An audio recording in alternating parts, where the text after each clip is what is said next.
Minamahal ng mga lalaki. Alalahanin kung gaano kaganda, kinis at nililok ang kanyang katawan sa simula ng iyong kasal. Siya pa rin ang parehong magandang babae na may parehong espiritu na palagi mong minamahal. Ang pagkakaiba ay binigyan niya ng buhay ang iyong mga anak. Ang halaga niyan ay ang pagkawala ng katawan niya noon. Huwag magreklamo tungkol sa iyong asawa dahil tumaas ang kanyang taba at huwag isipin na gusto niya ito. Ang pagmamahal ng isang ina ay pumikit sa lahat ng iyon at ang tanging inaalala niya ay ang kanyang mga anak at ang iyong kaligayahan.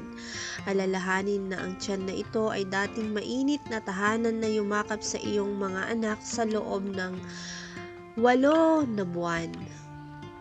Ay 9 na buwan, kasama ang lahat ng kanilang sakit, pagod at bigat upang selyuhan sila hanggang sa panganganak. 1,000 puso sa lahat ng mga ina. Mahalin mo ang asawa mo, masira man ang figura niya, lumawlaw man ang dibdib niya, mapuno man siya ng linya. Mahalin mo ang asawa mo, mawalan man ang dati niyang ganda, kumulubot man ang mukha niya, pumangit man ang lahat sa kanya.